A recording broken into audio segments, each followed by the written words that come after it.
Let's look at the players who've harmed their career this season, whether it be through poor decisions or just terrible performances on the pitch. West Ham Roberto.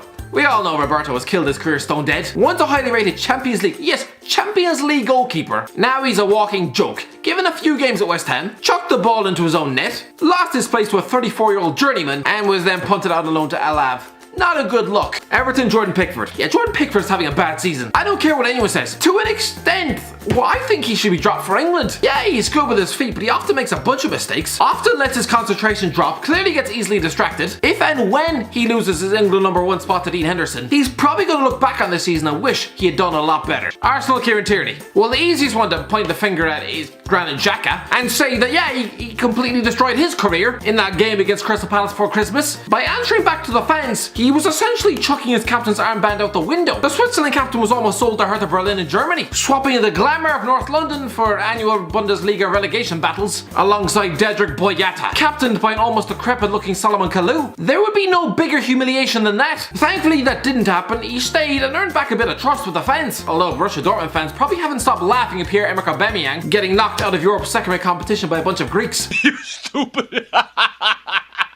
So how about Kieran Tierney instead? A year ago, Tierney was edging towards Celtic legendary status. A homegrown footballer graduating from the youths to play over 180 games, winning 4 league titles, 5 domestic cups, and earning a smattering of individual awards, all by the age of 21. Since moving to Arsenal for £25 million, he's been decimated by injuries, reduced to just 3 league starts, none by November, publicly befriended whiskey merchants who beat the elderly, and to make matters worse, his rival for the left-back Scott with Scotland is coasting 25 points clear at the top of the league. Last summer, Scott Brown was tipping this man to sign for either Barcelona or PSG, and now he's stuffed in the treatment room for a club halfway down the league. And second choice left-back for a country who shipped 3 at Kazakhstan. Christ, his career really is stuck down the toilet. Burnley Joe Hart. Joe Hart once said he would do everything in his power to get back in the England setup and would never give up on Euro 2020. Yeah, this is the very definition of giving up. In what world did he think slumming down the benches of Burnley for another season would get him put in the squad? Even a move to the MLS, anything is better than playing back up to Nick Pope for 1 more year. Especially with Jordan Pickford messing up each and every week. If Hart had a bit of fire left in his belly and more so self-belief, he'd be out there getting first team football and trying to prove Southgate wrong. Even Jack Butland now has a better chance of getting picked for the squad. And he's perched above the trapdoor to League One. Chelsea Kepa. Okay, listen, Kepa hasn't destroyed his career by any means, but it's definitely been harmed. Listen, a few months ago, Kepa was the undisputed first choice goalie for Spain ahead of the Euros. With David Hayes' errors in recent months, yeah, he could have nailed down that spot for sure, reducing the best goalkeeper in the world to just playing second fiddle. But no, Kepa's been shaken this season too, and even lost his Chelsea place a few weeks ago. Tottenham Ryan Sessegnon. I bet Ryan Sessegnon regrets this move to Spurs. Remember the hype that used to surround this teenager at Fulham? He was arguably England's hottest prospect, linked with big money moves to Barcelona, Real Madrid, Man City, never mind Euro 2020. This lad was nearly chucked into England's 2018 World Cup squad, and then he chooses to go and sit on the bench of Spurs for a year, starting just 4 times and going from the most competent teenager in the country to just some forgotten mid-table misfit.